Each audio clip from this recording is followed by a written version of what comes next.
queria quebrar o protocolo hoje. Como eu falei para alguns no começo por WhatsApp, hoje eu acordei com um sentimento muito intenso no meu coração. E nós temos um tempo de oração por questões que afligem a todos nós. Às vezes a gente passa por situações complicadas de várias formas, de vários tipos, e a gente fica se perguntando às vezes por que aconteceu, de onde vem, se é normal, se acontece com todo mundo, se só acontece com a gente, ou se com a gente acontece de uma forma pior do que com os outros. A gente fica com essas questões. Mas a gente de fato vai sempre passar aflições de todos os tipos. Cada um vai passar as suas. Eu não estou profetizando coisa ruim para você, não. Isso foi Jesus que falou. No mundo tereis aflições. Então, sabe, está no cronograma, está no manual de instruções, está no script. Até a volta de Jesus, por ser humano, por estar no mundo, por estar em processo de adaptação para a nova vida, para a vida eterna, nós vamos passar por aflições. Nós vamos passar por situações familiares, situações profissionais, situações de relacionamento, seja qualquer tipo de situação. A gente vai passar por aflições. A Bíblia fala que o dia mau também está no script. Se você lembrar, em Efésios 6, capítulo 13, diz: portanto, tomai toda a armadura de Deus, para que possais resistir no dia mau, e, depois de teres vencido tudo, permanecer inabaláveis.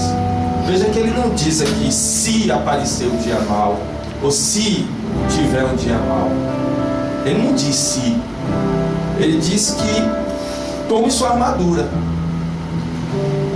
para que você possa resistir no dia mau. O dia mau está no cronograma.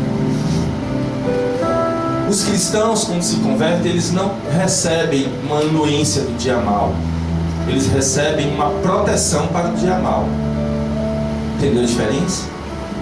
Com a armadura, com a proteção, o dia mau sai acabando com tudo, mas você se mantém de pé, você se mantém blindado. A paz que excede todo entendimento passa a fazer parte de você. Essa é a diferença em ser cristão. É que quando você se converte, você recebe logo uma armadura. Toma, é tua. Você tem que usar. Porque se você não usar, o que a carta aos Efésios está dizendo é que você vai ficar desprotegido. Que você vai ficar à mercê do dia mau. Mas o dia mau vem. Mas, irmãos, não é disso que estamos falando agora. Nós estamos falando, não é disso que eu quero falar agora. O que nós falamos até aqui foi de um dia mau que vai acontecer em nossas vidas até o dia da volta de Jesus. Mas do que eu quero falar agora é de tempos atípicos, específicos. Coisas que podem acontecer com o povo, com a cidade, com a nação, ou com uma área espiritual de ação, e que às vezes Deus nos alerta. Aconteceu isso, por exemplo, em Jerusalém. A Bíblia fala que quando os discípulos estavam se reunindo em Antioquia, eles pela primeira vez foram chamados de cristãos. E aí conta que um deles, chamado Ágapo, levantou-se pelo Espírito, predisse que uma grande fome sobreviria a todo o mundo romano, o que aconteceu durante o reinado de Cláudio. Um profeta se levantou e disse: olha, está vindo aí 3 anos de fome, um período de fome. Está vindo aí um período difícil, conturbado. E o pior é que naquele momento ninguém podia chegar para Ágabo e dizer assim: está arrependido em nome de Jesus, Ágabo. Porque ele falou pelo Espírito. Ele disse: olha, vai acontecer. Vai acontecer. E isso significa que é para os cristãos entrarem em desespero. O Senhor disse que vai acontecer, então nós temos que entrar em desespero agora. Não. Isso diz que o Senhor cuida dos seus. Amém? Amém. Isso diz que nós temos a oportunidade e o privilégio de, nos tempos difíceis, ficarmos de pé e protegidos. Amém? Amém.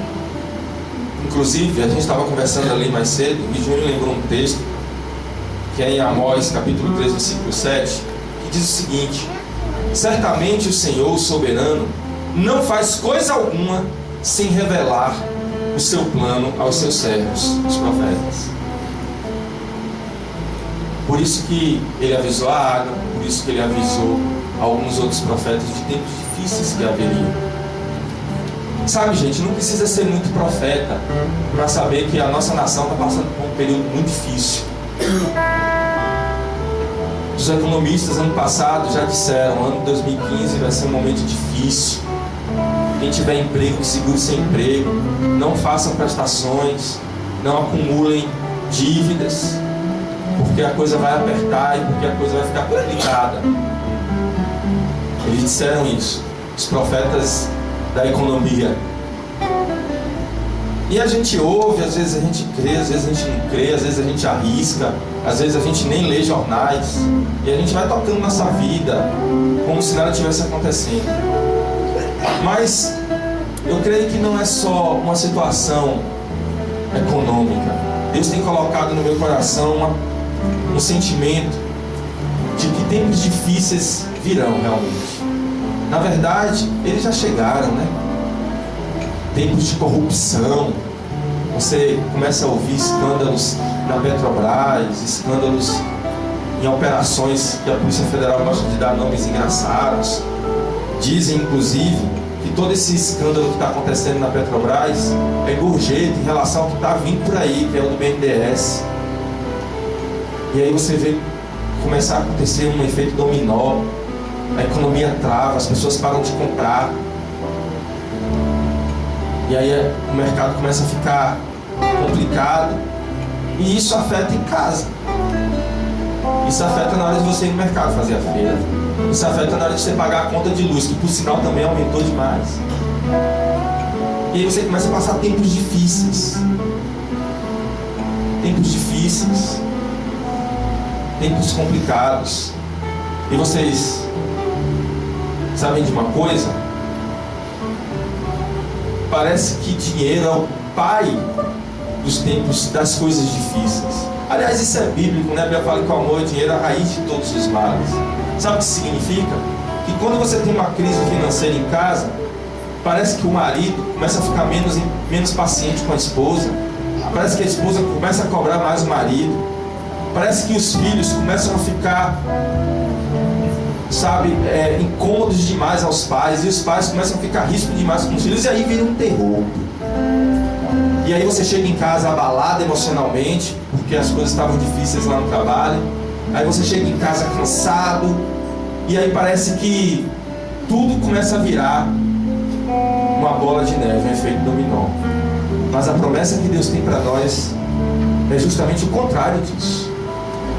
Pode vir fome na terra, pode vir tempos difíceis, mas você se manterá de pé. Amém. Mas as suas emoções não serão abaladas, você continuará amando tua esposa continuará sendo submissa a você, os teus filhos continuarão sendo uma bênção. Só que isso é uma armadura, e até onde eu sei, os japoneses ainda não inventaram uma armadura que nem aquela do Homem de Ferro, que você fica parado e ela vem para cima de você e começa a se encaixar no seu corpo. Na armadura você coloca, você tem que ir lá, você tem que calçar os sapatos, você tem que colocar o capacete, colocar a couraça. É uma atitude que precisamos tomar para que não sejamos abalados pelos tempos difíceis, pelas coisas ruins que sobrevêm sobre nós. Porque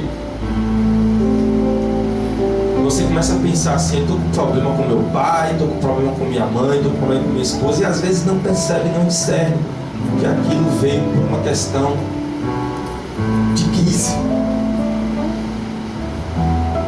E o que a Bíblia diz é que a gente pode lutar contra isso e deve. A Bíblia diz, na verdade, que o que Deus quer é que a gente tenha tempos tranquilos. Você sabia disso? Se você leu a carta que Paulo escreveu a Timóteo, capítulo 2, 1 Timóteo, versículo 1 e 2, diz o seguinte: antes de tudo, pois, exorto que se use a prática de súplicas, orações, intercessões, ações de graça em favor de todos os homens, em favor dos reis, que no nosso caso a gente substituiria hoje por presidentes, governadores, em favor dos reis e de todos os que se acham investidos de autoridade, para que vivamos vida tranquila e mansa, com toda piedade e respeito. Então, o que o texto está nos ensinando aqui é clamar, orar, interceder. Interceder, inclusive, pelos governantes, pelos homens, por nós, pela nossa família, pelo nosso trabalho, para que Deus possa nos dar o privilégio de ficar em pé em meio à guerra. Amém? Amém. De 1000 caírem à sua direita, 10.000 à sua esquerda, e você se manter em pé. Amém. E não é com honras que você diz isso, não. 1000 caíram à minha direita, 10.000 à sua esquerda, não. E com muita tristeza, você em pé, ficou em pé, para que estenda a mão e ajude aqueles que ficaram caídos a se levantar. Amém. Aliás, esse é um dos motivos pelos quais Deus te mantém em pé. Como a gente leu, inclusive, semana passada na carta aos Coríntios, que ele diz que aquele que semeia, Deus estará multiplicando, para que ele abunde em graça e piedade, para que a gente possa continuar ajudando aqueles que necessitam. Então eu queria que nós tirássemos agora um tempo de oração. Vamos orar um pouco, as crianças também, para a gente entender. As crianças, eu estava conversando com um irmão essa semana, e ele falou assim: as coisas estão difíceis mesmo. Lá em casa eu cortei a mesada dos meninos, os meninos já não estão recebendo já há um tempo. Aí eu falei assim: meu irmão, você está bem? Lá em casa eu peguei a mesada dos meninos e falei assim: bora fazer empréstimo aqui para poder ajudar a pagar as contas. Então os tempos são difíceis, são complicados. É claro que a gente sabe o que é passar situação complicada da melhor maneira, porque nós somos cristãos, mas a Bíblia está fazendo um alerta: orem, clamem, intercedam. E não quer dizer que você vem aqui interceder por dinheiro ou por sua vida financeira. Você vem aqui interceder por paz, por soluções. Porque tem filho dentro de casa que não está entendendo que o problema é financeiro. Está entendendo que as coisas não estão em paz, que os pais estão brigando muito, que as coisas estão tensas. Tem esposa que o marido não diz nem quanto ganha. Tem esposa que o marido nem diz que tem conta atrasada, se tem. Ele não conversa, ele não dialoga, ele não senta para orar junto, ele não compartilha. Mas em compensação, se está tudo folgado, ele chega em casa beijando a mulher. Vamos sair para jantar. Mas se está tudo apertado, ele chega esbravejando. E ela não sabe nem porquê. Então, já que ela não compartilha dessas informações, então para ela não tem problema financeiro, para ela tem problema matrimonial, para ela tem problema de relacionamento. E isso é um efeito dominó. Afeta os adolescentes, afeta os relacionamentos. Mas tem uma promessa para nós, amém? Amém. Nós não seremos atingidos. Amém. O Senhor nos deu uma armadura. uma armadura que nos protege do dia mal.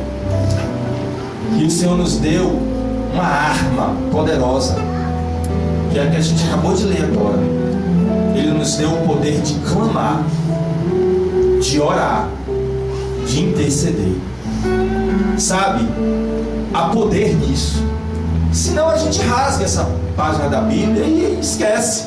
Se você acha que problema foi feito para você ter insônia, você está enganado. Se você acha que problema foi feito para você brigar com seu marido, com sua esposa, com seus filhos, você está enganado.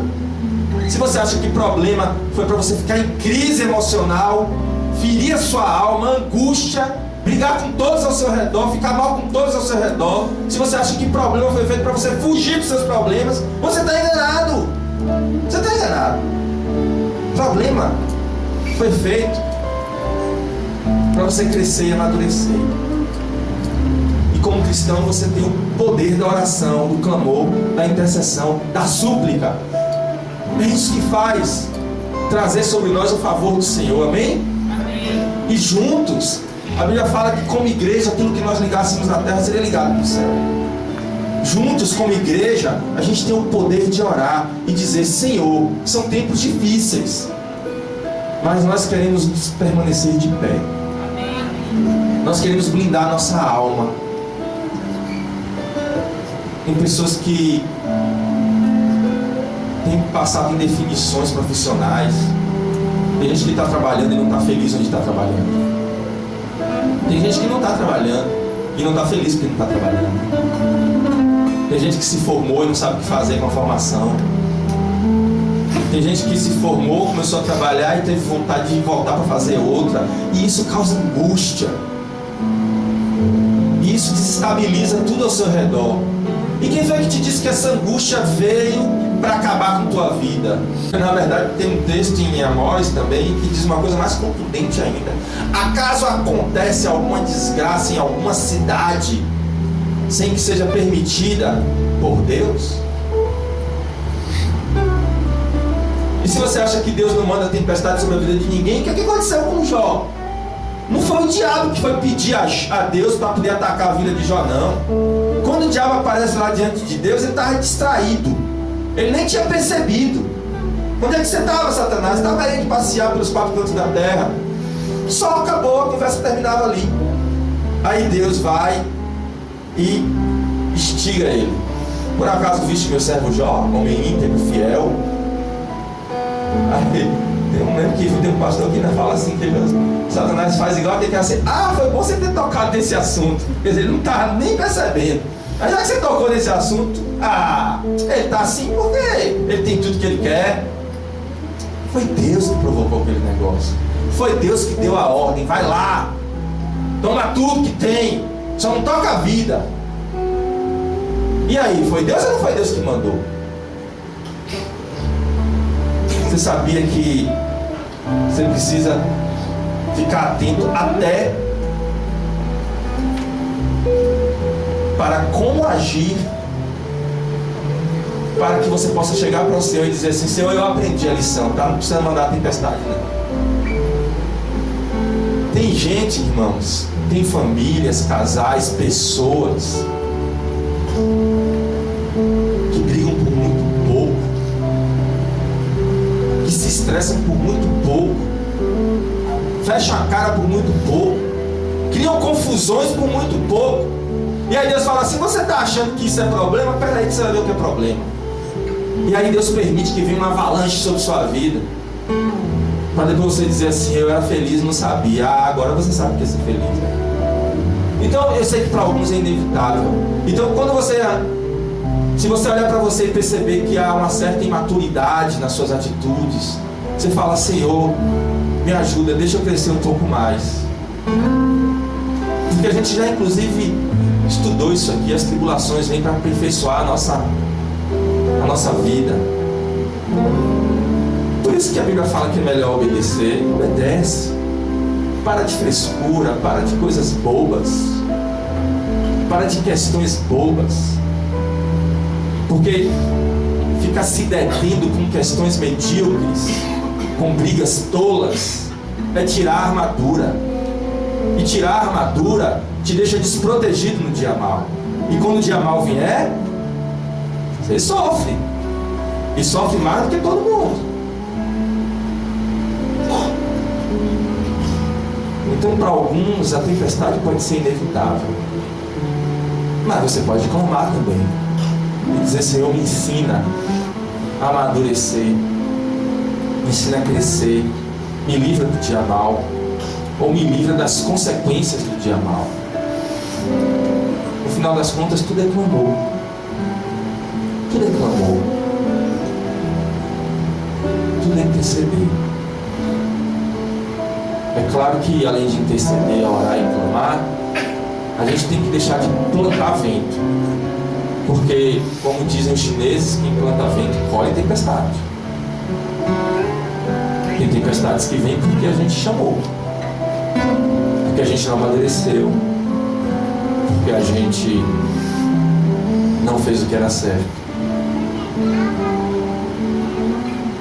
Mas clamar e pedir, interceder é uma arma poderosa que a gente tem nas mãos, amém? Então eu queria convidar você para ter um tempo de clamor, de súplica, de intercessão. Vamos clamar. Crianças, clamem. Vamos ficar de pé de novo. Eu queria